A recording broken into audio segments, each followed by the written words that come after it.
Le prophète Nuh, que la paix soit sur lui, fut le premier messager envoyé à des non-croyants.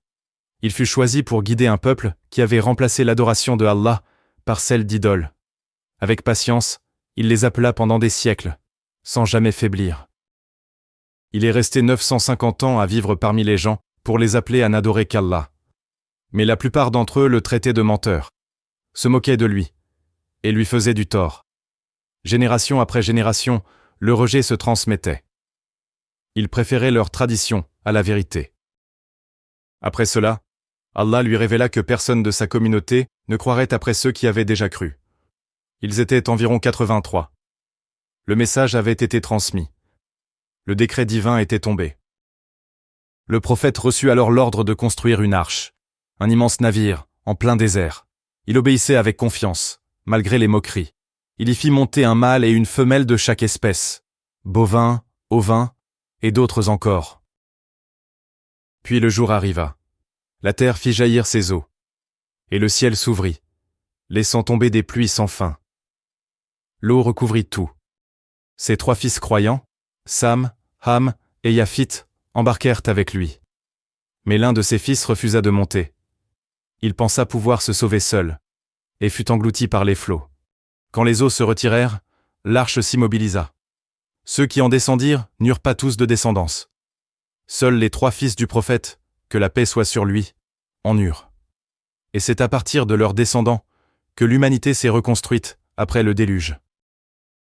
Ce n'est pas le nombre qui sauve, c'est la sincérité du cœur et l'obéissance à Allah, même si l'on reste seul.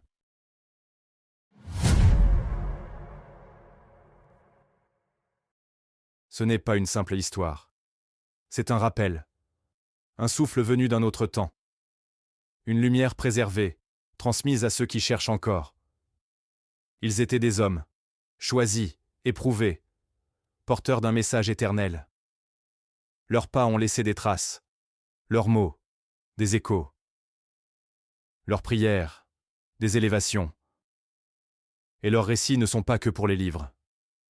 Ils sont pour le cœur, pour l'âme, pour celui qui s'arrête un instant pour écouter. Car chaque histoire porte une vérité. Chaque parole éclaire un chemin. Le monde change. Les siècles passent. Mais la lumière ne s'éteint jamais. Elle traverse les âges et atteint ceux qui la cherchent avec sincérité. Le voyage ne fait que commencer. Reviens écouter. Reviens apprendre. Reviens nourrir ton cœur. Et moi, humble narrateur, je me tourne vers toi, ô Allah. Si j'ai transmis quelques vérités, c'est par ta grâce. Et si j'ai commis une erreur, pardonne-moi.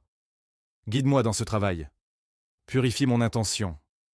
Et accepte ce modeste effort, uniquement pour toi, Seigneur des mondes. Si cette histoire t'a plu, pense à la partager, pour que d'autres aussi puissent en profiter.